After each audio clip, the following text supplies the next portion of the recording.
आज चंद्रपुर जिले, महाराष्ट्र के चंद्रपुर जिले में जिले स्तरीय कार्यकर्ता सम्मेलन में अपनी बात रखने से पहले सभी महापुरुषों को के चरणों में नमन करते हुए बहुजन समाज पार्टी की राष्ट्रीय अध्यक्ष, उत्तर प्रदेश में 4 बार मुख्यमंत्री रहे बहन कुमारी मायावती जी के नेतृत्व और नीतियों में विश्वास रखते हुए आज चंद्रपुर जिले के सभी जिले पदाधिकारी, विधानसभा और सेक्टर के पदाधिकारियों के सम्मेलन में मंच पे उपस्थित सम्मानित महाराष्ट्र प्रदेश के प्रदेश अध्यक्ष, सम्मानित प्रदेश के कोऑर्डिनेटर, सम्मानित प्रदेश के पदाधिकारी, पूर्व में पदाधिकारी और सम्मानित इस क्षेत्र से चल के आए हमारे तमाम वरिष्ठ साथी एवं इस जिले का खास तौर से महेश्वर जी जिनको जिम्मेदारी सौंपी गई थी कि भाई जिले का कार्यक्रम आपको करना है, करवाना है, और हमने हिदायत दी थी कि हमें संगठन चाहिए और जनता का जहाँ तक सवाल है, जनता तो जब 26 तारीख का कार्यक्रम है उसमें ले आइए 10,000, 20,000, 50,000, लाख भी ले आइए, लेकिन संगठन के लिए हमें केवल संगठन के लोग चाहिए। आप लोगों ने कोशिश की है, ये जिलाध्यक्ष रत्नाकर जी लोगों ने भी कोशिश की है, लेकिन अभी हमारे सिस्टम के अनुसार अभी वो संगठन अभी नहीं मुझे नजर आया। उसका मैं कारण बता दूं, क्योंकि मुझे जब जिले के संगठन या विधानसभा का संगठन या सेक्टर के संगठन की समीक्षा करनी है तो मुझे जिले के विधानसभा के लोगों से बात भी करनी है, क्योंकि आप लोग क्योंकि आज मैं कैडर देने तो आया नहीं, क्योंकि मैं तो बार बार कहता हूं कि महाराष्ट्र के लोगों में कैडर देना हमें लगता है हमसे ज्यादा तो आप लोग खुद कहीं भी चौराहे पे खड़े होते तो बोलते हो, तमाम मैं किताबें देखता हूँ, सबसे ज्यादा अगर महापुरुषों के बुक अगर कहीं हमें मिलती है तो महाराष्ट्र के लोगों की किताबें लिखी हुई मिलती हैं। सबसे ज्यादा अगर हमें कहें जानकारी और नॉलेज फूले साहू बाबा साहब के विषय में है तो आप लोगों के पास है, तो आज हम कैडर देने तो नहीं आए हैं, लेकिन हम उस काम के लिए आए हैं जिसके लिए कि अध्यक्ष जी भी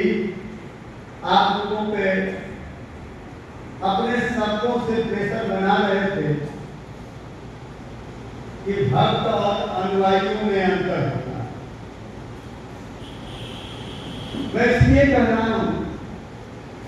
कि मुझे जब जिला अध्यक्ष से बात करनी है तो मेरा जिला अध्यक्ष इतना परफेक्ट होना चाहिए कि उसको ये नॉलेज होना चाहिए कि हमारे जिले की कितनी विधानसभा क्षेत्र और एक विधानसभा क्षेत्र में कितने टोटल बूथ,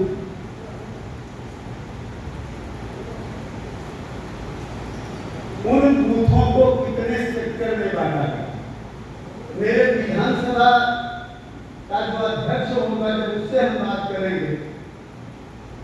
तो उससे भी हम यही सब चीजें बात करेंगे कि आपके यहाँ, क्योंकि मैं आज तो कैमरे लगे, वहां कैमरे नहीं लगे रहने देंगे, वहां तो मोबाइल ही हम रखवा देंगे, क्योंकि हमारी जो पॉलिसी है, क्योंकि जो चीजें हम बार बार कहते हैं कि जोश आपके अंदर खूब है, नॉलेज आपके अंदर भी खूब है, लेकिन वो बाद जोश और नॉलेज अगर रिजल्ट में कन्वर्ट नहीं हो रहा है तो उसका सबसे बड़ा रीजन यही है कि जोश और ज्ञान को आप बूथ पे इम्प्लीमेंट नहीं कर रहा। अगर उसको आप बूथ पे इम्प्लीमेंट करा दें, उसको बूथ पे लागू करा दें, तो फिर रिजल्ट आना स्टार्ट है। इसलिए हमने कहा कि जब हम नेक्स्ट जिले का कोई कार्यक्रम करेंगे तो उसमें कोशिश करेंगे कि जो जिले वाली विधानसभा वाली जिनको आपने नियुक्त किया है उनको ये सब नॉलेज पहले से होना चाहिए कि कितने बूथों को मिला के आप सेक्टर बना रहे हो, और सेक्टर बनाओ, विधानसभा बनाओ, तो उसमें सर्व समाज न सही तो कम से कम बहुजन समाज को नजर आना चाहिए। पर्टिकुलर किसी एक जाति विशेष पे फोकस करके भी आप मास्टर चाबी सत्ता के अपने हाथों में नहीं ले पाओगे। इसलिए अगर सर्व समाज न चाहिए तो बहुजन समाज नजर उसमें आना चाहिए, और बहुजन समाज के साथ साथ अगर जिले में आपने 7 पदाधिकारी बनाया है तो कम से कम 7 पदाधिकारी ऐसे हों जो जिले की करीब सभी विधानसभाओं का प्रतिनिधित्व करते नजर आते हैं। आप पर्टिकुलर कहीं एक विधानसभा से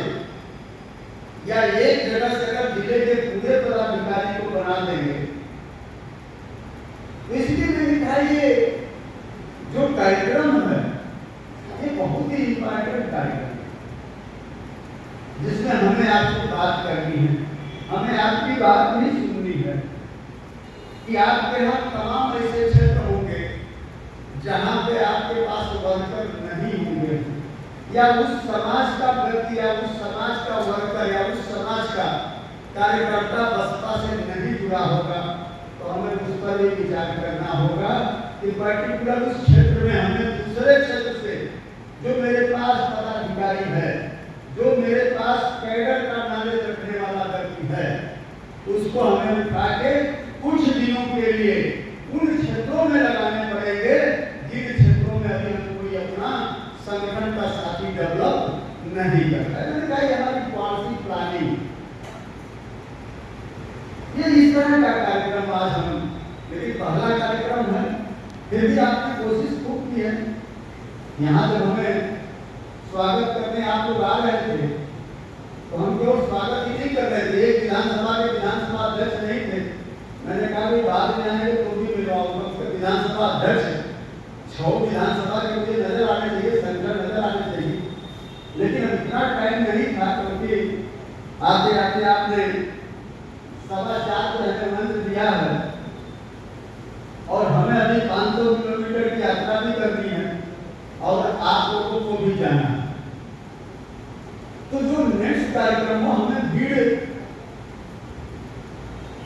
जिले के संगठन की समीक्षा में नहीं चाहिए, हम तो ये भी अलाउ करेंगे कि उनको कार्ड दे देना, उसको गले में उनको कार्ड लगा हो, आप प्रिंट करा देना कि जिले के अध्यक्ष, जिला का उपाध्यक्ष, जिला का महासचिव, जिले का सचिव, और काम तेजी से बढ़े तो जिले वालों को भी पद वही रहने दीजिए, कल वही रहने दीजिए, उनको पर्टिकुलर विधानसभा बांट दीजिए। इस विधानसभा की समीक्षा आपकी देखरेख में होगी। कहने का तात्पर्य कि रिजल्ट अगर लेना है तो जिम्मेवारी के साथ साथ उसकी जवाबदेही भी आपको निश्चित करनी है। इसलिए मैं आप लोगों से अपील करने, और पहला कार्यक्रम था यह कार्यक्रम जिले स्तर का, तो उसको संबोधन या संबोधित करने के लिए हम आपको रुचि आए। मैं जब सुबह आया, मेरा भी पहला राउंड है चंद्रपुर, वैसे मैं मानव कांसीराम साहब बड़े नजदीक रहा, लंबे समय तक रहा, 93 से रहा, लगातार रहा। तो सबसे ज्यादा जिक्र अगर किसी प्रदेश की साहब दिल्ली में जाके करते थे या महाराष्ट्र के जो पूर्व में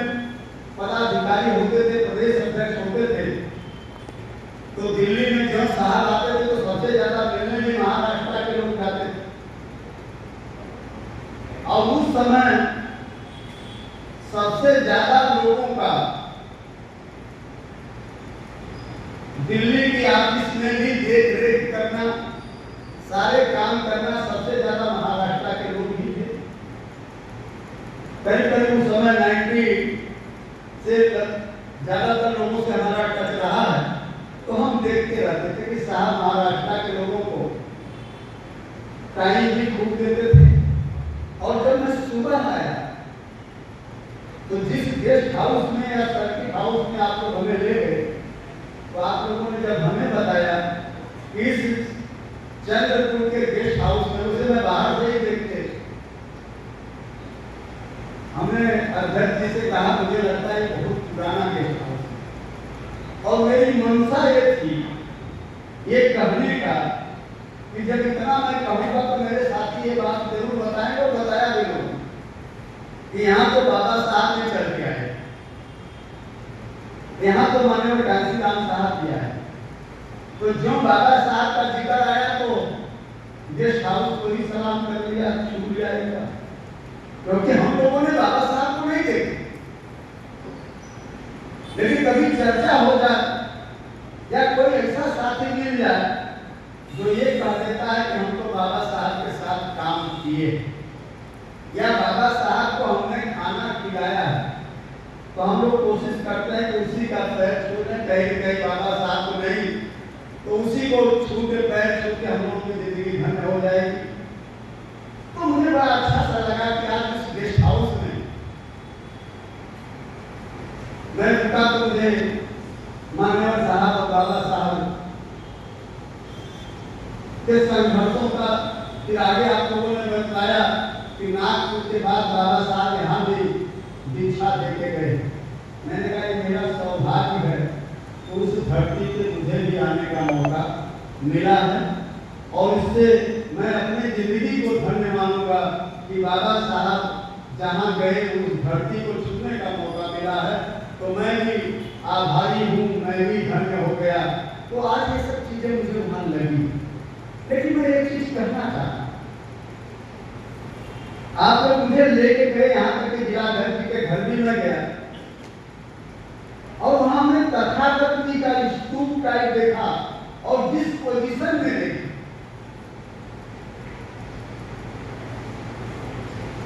जगह बहुत प्यारी।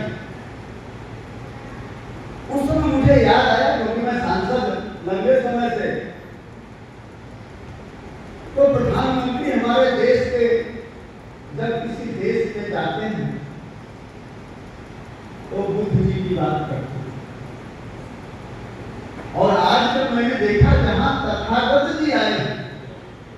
और देखने में भी साक्षात स्तूप जैसा दिख रहा है, तथागत की 2-3 प्रतिमाएं भी हैं, मूर्तियां भी हैं, लेकिन जिस पोजीशन में है, मैं तो अपने साथी से ही कहूंगा कि अगर सरकार में कुछ कराए तो थोड़ा बड़ा आप लोग बुद्धिजीवी साथी हो, समझदार साथी हो, तो थोड़ा 10-50 रुपये लगा के कम से कम उस तथागत की मूर्ति को भी थोड़ा ठीक ठाक कर लो, थोड़ा सा उत्तर करो तो थोड़ा अच्छा लगेगा। क्योंकि मैंने देखा वहां जाके, और मैंने वहां मत्था भी देखा, तो एक चंद्रपुर को बड़ा ऐतिहासिक जगह। और तीसरी बात बताया कि माननीय कांशीराम साहब ने यहाँ बड़ा टाइम दिया, और बड़ा टाइम दिया तो यहाँ लोकसभा में 1 लाख से ज्यादा वोट भी मिला। तो जब इतने कुछ यहाँ महापुरुषों ने इतना संघर्ष किया है, इतना आपको तैयार करने का काम किया है, तो आज वो कौन सी परिस्थितियां हैं जिस परिस्थितियों में आपको आज इस पोजीशन में पहुंचे, कहीं कहीं से हमें सोचना तो पड़ेगा, विचार करना पड़ेगा। और मुझे लगता है कि जिस तरह आप लोगों ने गांव में जाना स्टार्ट किया है, बूथों में जाना स्टार्ट किया है, तो जल्दी अगर एक क्रम थोड़ा सा तेजी से आप लोग आगे बढ़ाएंगे तो मुझे लगता है सफलता मिलेगी। इसी से मैंने कहा आज मुझे कैडर नहीं देना है, कैडर को हम आपको तब देंगे जब आप लोग विधानसभा बाड़ी, सेक्टर बाड़ी, जिला बाड़ी और सेक्टर को कुछ बूथों का मिला के कैडर नहीं लगा रहता तो मैं शायद सारा कुछ खोल के बताता। क्योंकि होता क्या है, हम इलेक्शन के दौरान में भी देखते वैसे ही देखते। पहले जब हम लोग कोऑर्डिनेटर बनाते थे तो यही बीजेपी के लोग, कांग्रेस के लोग कहते थे क्या है एक कोऑर्डिनेटर को भी क्रिटिसाइज करते थे। हम जब बूथ की बात करते थे तो बूथ पर भी लोग कमेंट करते थे। लेकिन आज बीएसपी और माननीय कांशीराम साहब, माननीय बहन जी के पैटर्न को लेके ये पूरा काम आईटी उन लोगों ने करना शुरू कर दिया। और इलेक्शन के दौरान भी जब हम लोग जिस गांव में पदयात्रा करेंगे, जिस गली में पदयात्रा करेंगे, हमने इलेक्शन के दौरान भी अपने साथियों को कहा कि जब आप किसी भी मोहल्ले में पदयात्रा करते हो तो झंडा तो दिखा दो, पब्लिक को दिखा दो, लेकिन लोकेशन मत भेजो। लोकेशन नहीं दिखना चाहिए कि किस गली में है, क्योंकि आगे आगे आप जाते हैं तो पीछे पीछे कांग्रेसी जाता है, फिर वहां भड़काने का काम या छोड़ने का काम या मैनेज करने का काम या आपको खरीदने का काम ये लोग करते हैं। इसलिए हमें एक्स्ट्रा केयरफुल होकर काम को करना पड़ेगा। इसीलिए मैंने कहा जोश खूब है। आपने रेलवे स्टेशन से रिसीव किया तब भी जोश नजर आया, और लेके जब बाबा साहब के माल्यार्पण, राजर्षि छत्रपति शिवाजी के माल्यार्पण और तथागत के चरण में मत्था टेकने का मौका जब तीनों जगह दिया तो तीनों जगह जब जोश देखा तो मुझे लगा, मैं सोचने पे मजबूर हुआ कि इतना उत्साह तो हमारे उत्तर प्रदेश में नहीं था जो हम लोगों ने सरकार बना दी। जितना जोश मैंने आप लोगों का आज देखा, उतना जोश हमारे 2007 में उत्तर प्रदेश में नहीं दिखा।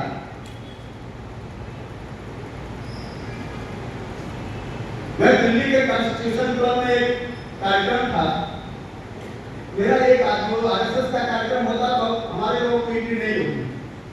लेकिन एक साथी हमारा टेंट वाले से संपर्क किया, मेरे ट्रस्ट का था, तो उसने पानी पिलाने के लिए चला गया। जैसे लोग जब उनका कार्यक्रम चल रहा था तो उसको पानी पिलाने के लिए उसको उसी वर्दी में, टेंट वाले की वर्दी में भेज दिया था। उसमें चर्चा वो लोग नहीं कर रहे थे कि आज हमारे लिए सबसे बड़ी चुनौती अगर कोई है तो वह चुनौती बहुजन समाज का है। वो अपने उस कैंप में चर्चा कर रहे और अगली लाइन वो कह रहे थे क्योंकि बीएसपी में वर्कर नहीं दिखता, काम करने वाला नहीं दिखता। हम लोग शाम को जब जाते हैं शहर में तो शहर साफ सुथरा नजर आता है, सुबह मॉर्निंग वॉक करने जब जाते हैं तो पूरा शहर नीला हो जाता है। ये पता ही नहीं चल पाता कि किन लोगों ने शहर को पूरा नीला। तो उन्होंने कहा ऐसे लोगों से मुकाबला करना जिसका वर्क दिखता है और वर्कर नहीं दिखता, जिसका वर्क दिखता है वर्कर नहीं दिखता, ऐसे को मुकाबला करना है तो हमें उसी तरह का सिस्टम बनाना पड़ेगा, उसी तरह का संगठन बनाना पड़ेगा, उसी तरह के लोगों को तैयार करना। हमारा लोहा वो लोग मानते हैं, लेकिन आज आप लोग किस बात की लड़ाई करते हो? आप किस बात की लड़ाई करते हो कि साहब मेरा हैंडबिल में नाम ही नहीं छपा। मैं तो 20 सालों से लगा हूं, सबसे बड़ा अगर मिशन का कोई सिपाही है तो मैं हूँ। और राजा राम आए, मुझे मंच पर नहीं बुलाया।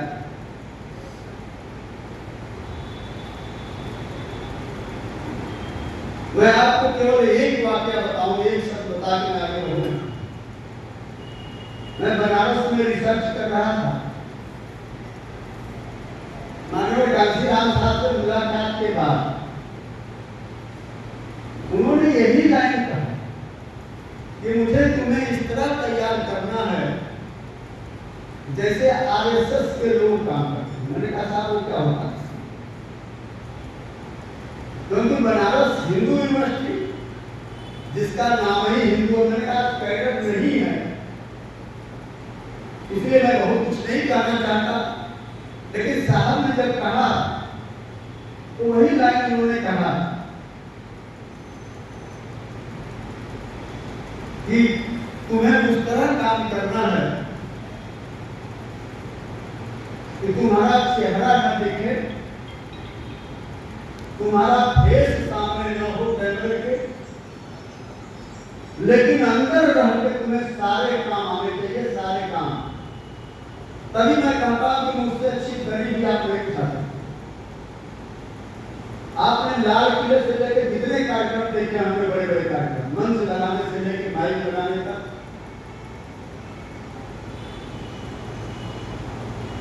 और इसके बाद शहर को सजाने तक, पोस्टर चिपकाने तक, सब मुझे खूब आता, अच्छी तरह आता। खंबे पर भी चढ़ना खूब आता। ये ऐसे नहीं आया, इसके लिए मुझे ट्रेन किया। और जब पहली बार माननीय साहब ने कहा मुझे तुम्हें किसी हाउस का मेंबर बनाना, उन्होंने कहा तुम्हें किसी हाउस का मेंबर बनाना है, साहब जी दोनों लोग थे। तब मैंने यही शब्द कहा था कि साहब मुझे तो आप आरएसएस के पैटर्न पे तैयार कर रहे थे, तो जिस दिन मैं आमदार और खासदार हो जाऊंगा तो फिर मेरा चेहरा कहाँ छिपा रह जाएगा?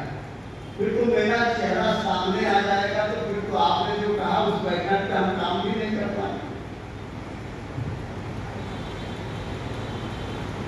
माननीय कांशीराम साहब ने कहा कि दिमाग ज्यादा मत चलाओ,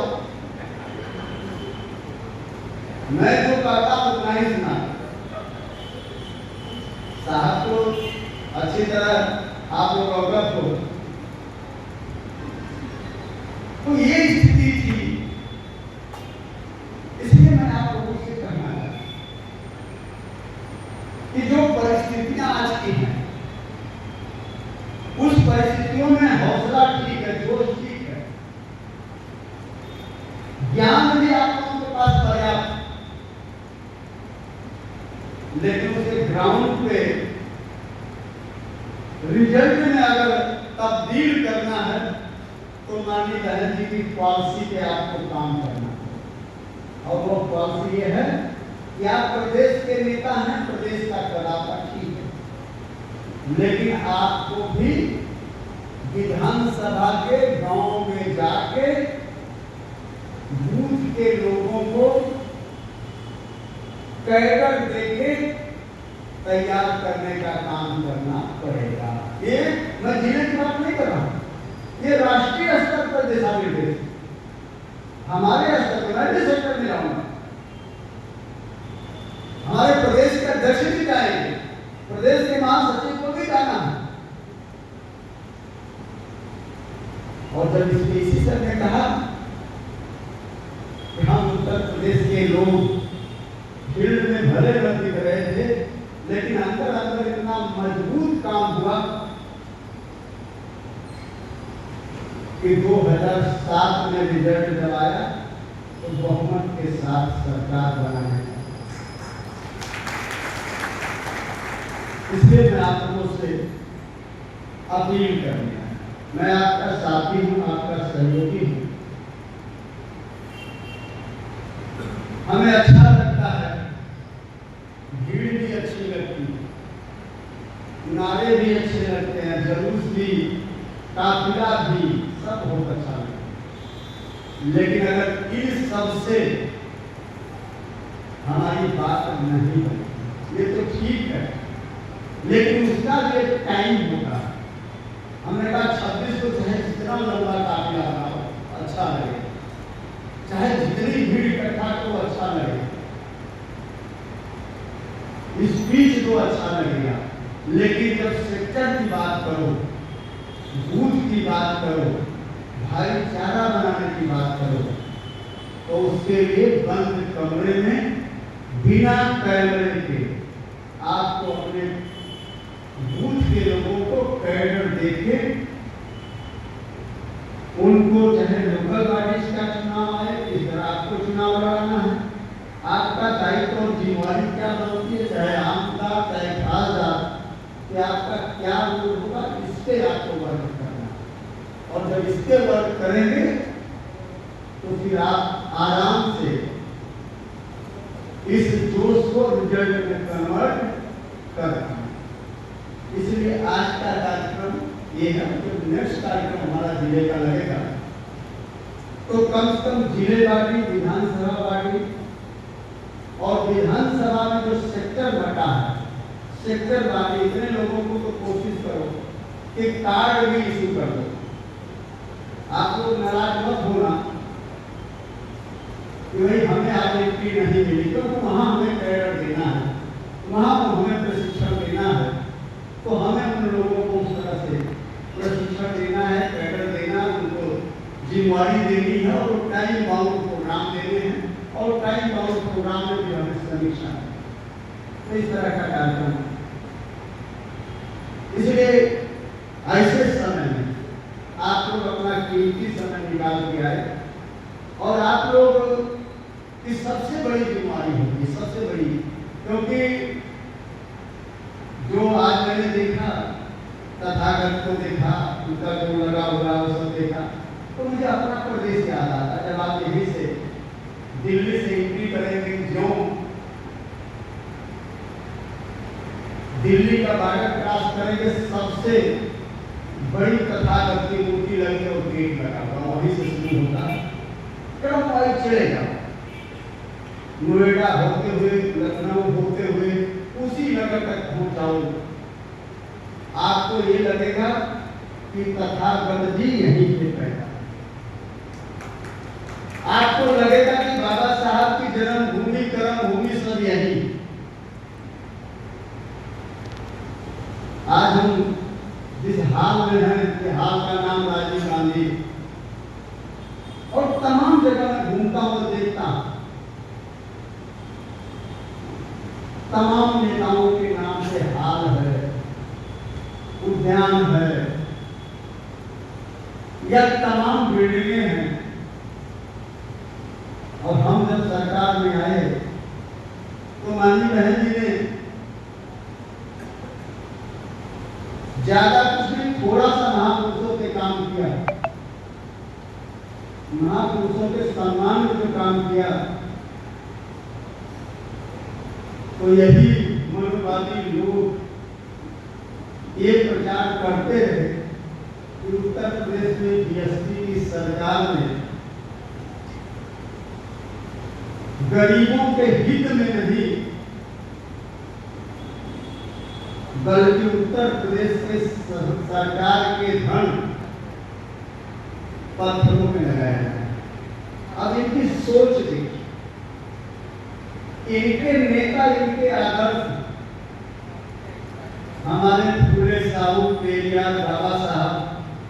या मान्यवर साहब कौन है? हम अगर उनके सम्मान में काम कर रहे हैं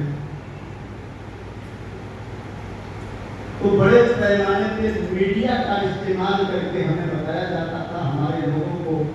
बहुजन समाज को बताया जाता था कि बहन जी विकास का काम छोड़ के सारा धन पत्थरों में लगे, क्या सोचे।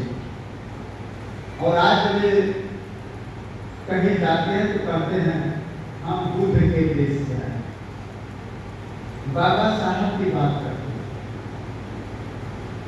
इसलिए मैं कहना चाहता हूं कि सोच, नियत अच्छी नहीं है, इनकी नियत और सोच अच्छी नहीं।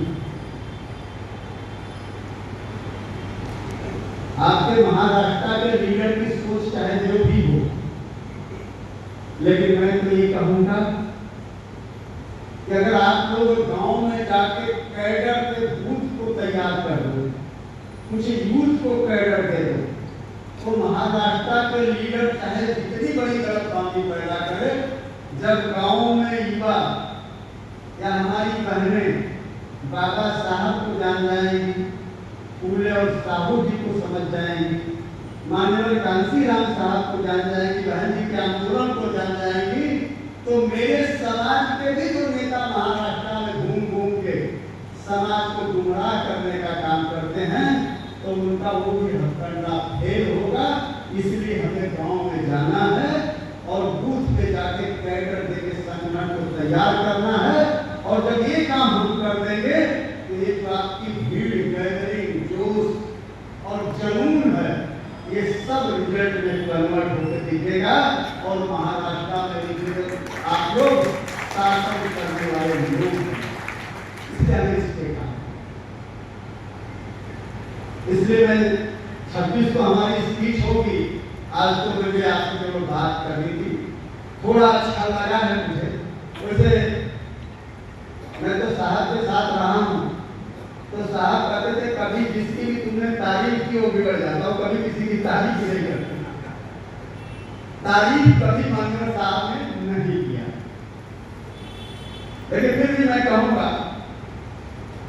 कि आप लोग 1 लाख से ऊपर वोट ले चुके हैं, आप लोग बाबा साहब के मानने वाले लोग हैं, बाबा साहब के तैयार किए गए लोग हैं, मान्यवर साहब के तैयार किए लोग हैं।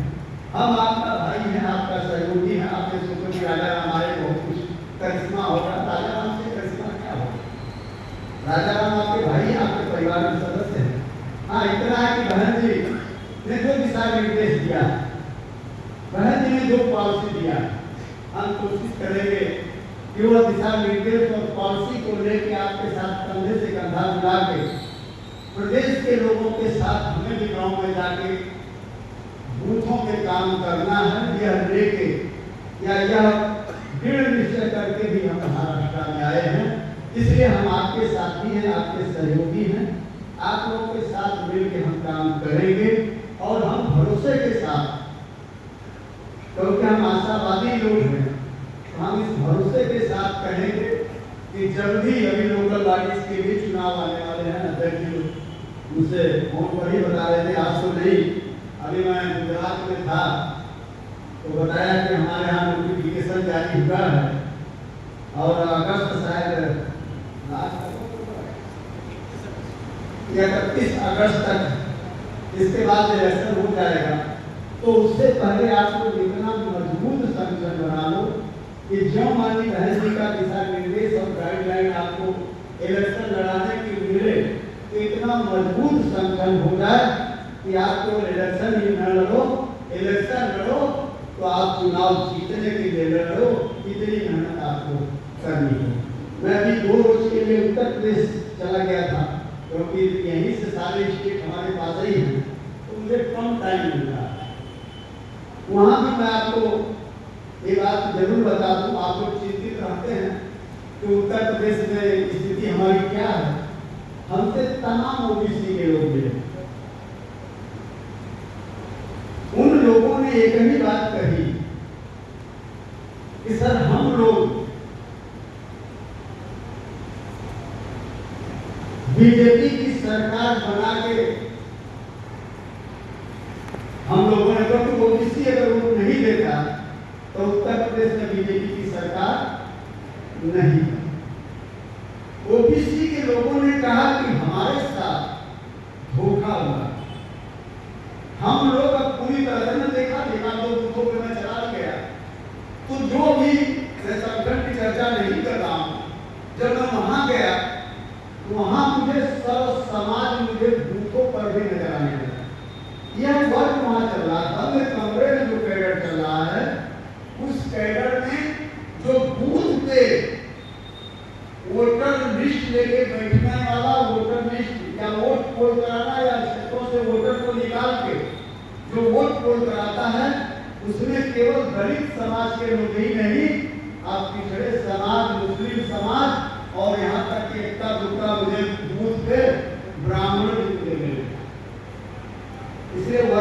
हो रहा है और लोग यही कर रहे हैं कि बीजेपी ने तो 10 सालों में बेड़ा गर्क कर दिया, समाजवादी को हम लोग इसलिए नहीं देंगे कि उसके पास इतना वोट ही नहीं है कि वो सरकार बना ले, क्योंकि समाजवादी को वो लोग कहते हैं 6% 7% वोट, खासतौर से जबकि यादव भी हमारे साथ है कुछ, लेकिन फिर भी एक तरह से जोड़ दिया जाता है कि यादव समाजवादी के साथ हो तो 6-7%। तो मुस्लिम भी कहा जाता कि साहब हम इनके साथ खड़े हो जाते हैं तो भी हम जीत नहीं पाते हैं, और अगर यही वोट लेकर हम बीजेपी के साथ खड़े हो जाएंगे तो आपका वोट मिला के हमारा वोट मिला के हम दोनों विधायक बन जाएंगे और यहाँ पे सरकार की सोच बनती उत्तर प्रदेश में जा रहा है। इसलिए मैंने कहा ये लाइन मैं आपको बता रहा हूँ, सुनिए। तो उत्तर प्रदेश में 27 में चुनाव है, ये जो भी हथकंडे अख्तियार करें इस बार हमारा बंद करने का करें, तो मैं आपको यहाँ चलाने की बात कर रहा हूँ, वो उत्तर प्रदेश में स्टार्ट हो चुका है और वह कैडर जब स्टार्ट हुआ है तो उत्तर प्रदेश में हम 27 का चुनाव इस बार सरकार बनाने के लिए लड़ेंगे। इसलिए मैं आपको, क्योंकि उत्तर प्रदेश एक ऐसा प्रदेश है जो आपको एनर्जी और ऊर्जा देता है। माननीय कांसी राम साहब कहते थे ये मेरी प्रयोगशाला है, तो इसलिए मैंने कि अब उस पैटर्न पे जो अध्यक्ष जी कह रहे थे 3 बार अब तक बुला चुकी हैं आप, वो अलग चीज है, कोई हम बहुत ज्यादा लोगों को यहाँ से नहीं ले जा पाते, सेलेक्टेड 2-4-5 लोग भी जा पाते हैं, 10 लोग भी जा पाते हैं, लेकिन उनका पूरा फोकस यही होता है कि आप लोग जब तक गांव में नहीं जाओगे, जब तक आप लोग सर्व समाज नहीं बहुजन समाज, सर्व समाज तैयार करने वाला बहुजन समाज के लोगों को बूथ पे कैडर नहीं देंगे तब तक आप लोग सरकार नहीं बना पाए। और जहां तक लास्ट में मैं अपनी बात को खत्म करूं, जहां तक कैडर का सवाल है, मैं आप लोगों से बार-बार कहता हूं, कैडर किसे देना है? इमाम को देना है। इमाम कौन होता है? आपका बेटा हो, आपकी बेटी हो, आपकी बहू हो। तो जब आप लोग बाबा साहब के कैडर को डालते हो, आप लोग मालिक साहब के कैडर लिए लोग, आप मानी बहन जी के तैयार किए गए लोग, तो जब आप लोग खुद दूसरों को कैडर देके तैयार करने की बात करते हो, आप किताब लिख के समाज को जगाने का काम कर सकते हो, तो आप अपने बेटी को कैडर नहीं दे सकते, आप अपनी बेटी को तैयार नहीं कर सकते, आप अपनी बहू को तैयार नहीं कर सकते, आप अपनी पत्नी को नहीं बता सकते कि जो कुछ भी मिला है हमारी तुम्हारी क्वालिटी और लाइकी के बल पर नहीं मिला है, सब जो कुछ भी मिला है ये महापुरुषों के संघर्षों के बाद दौलत मिला है। तो जब आप अपने बेटी को बता दो, अपने बेटे को बता दो, अपने बहू को बता दो, तो मुझे लगता है इससे बड़ा कैडर और कहीं जरूरत नहीं पड़ेगी, क्योंकि युवा आपके घर से ही तो आता है। इसलिए मैं आप लोगों से अपील करता हूँ कि नॉलेज आपके पास है, लेकिन वह नॉलेज के लिए आप हमसे भी परमिशन मांगते हो कि साहब आप कह दो तो मैं दूसरे प्रदेशों में भी कैडर कूद गया हूँ। मैं कहता हूँ इतना टाइम क्यों लगा रहे हैं? दूसरे प्रदेश में जाओगे टाइम भी ज्यादा लगेगा, दूसरे प्रदेश में जाओगे पैसे भी आपके खर्च होंगे। आप अपने घर में कैडर देना पहले स्टार्ट कर दो। मैं जब आपके घर में जाता हूं तो आपका बेटा जय भी नहीं बोलता, वहीं पे 50% माइनस हो जाता, हमारा मन दुख हो जाता, दुखी हो जाता। या मेरे लिए हजारों रुपए खर्च कर दिया काजू पिस्ता बादाम रख के, आप ये भी बताने में नहीं चूकते हो कि साहब 35 साल से 32 साल से 30 साल से 28 साल से हम बीएसपी के टॉप के वर्कर रहे हैं, लेकिन आपका बेटा ये नहीं कहता कि साहब आप आए हैं जय भीम साहब। ये क्यों नहीं कहता? तो इसलिए नहीं कहता है कि आपने अपने बेटे को, बेटी को, बहू को 1 घंटा बैठा के कभी ये नहीं समझाने की कोशिश किया कि हमारे भगवान कोई और नहीं, हमारे आदर्श कोई और नहीं, हमारे मसीहा कोई और नहीं, हमारे मसीहा आदर्श और भगवान कोई है तो ये है बाबा साहब फूले साहू और मानव झांसी राम साहब हैं। अगर ये बता देते तो उसकी पहली जुबान निकलती कि साहब जय की। इसलिए मैं आप लोगों से अपील करता हूं, ये बहुत मुश्किल काम नहीं, बहुत बड़ा काम नहीं। बाबा साहब ने तो काम पूरा आसान करके गए। माननीय कांसीराम साहब काफी मेहनत करके आपको रास्ता दिखा के चले गए। माननीय बहन जी उस पर प्रयासरत है। आप अपने घर से शुरू करिए, आप अपने घर से शुरुआत कर दीजिए, यह काम आसान हो जाएगा। इसलिए मैंने कहा आज तो मुझे बहुत कुछ नहीं करना था, लेकिन आगे जब आपका कार्यक्रम जिले का लगेगा तो वह सिस्टम फॉलो करिएगा, तो वहाँ थोड़ा हल्का फुल्का हम कैडर पर भी बात करेंगे और इसके बाद जो सेक्टर आपका तैयार हो जाएगा, जिस विधानसभा का सेक्टर, हम कोशिश करेंगे कि अध्यक्ष जी तो जाएं, लेकिन एक आध में मुझे भी आने का मौका मिले तो अगले कार्यक्रम में हम इस पर एक्सरसाइज करेंगे। इन्हीं सब बातों के साथ आप लोग अच्छी तादाद में चल के आए और एक तरह का आपने मैसेज भी पूरा चैनल में दिया, ये भी एक अच्छा था। मुझे पैदल जब आप चला रहे थे तो अध्यक्ष जी कहते थोड़ा सा पैदल चलना, मैंने कहा पैदल मुझे पूरे दिन चला, कोई बात नहीं पड़ता था, पूरे दिन चला। तो ये मुझे लगा कि आप लोगों ने एक दिमाग तो लगाया कि हमें थोड़ा पैदल चलाया, झंडे लहराया, गाड़ियां देखी, तो लोगों में एक हलचल तो बनी कि बीएसपी संघर्ष करने बीएसपी मैदान में है। तो ये भी अच्छा एक रहा है, लेकिन जिस मकसद से मैं आया हूँ, ये मौका तो आपको बहुत बार मिलेगा पदयात्रा करने के लिए या घूमने के लिए, महापुरुषों की जयंती मनाने के लिए, लेकिन ये बहुत बेहतरीन तरीके से तब पूर्ण हो पाएगा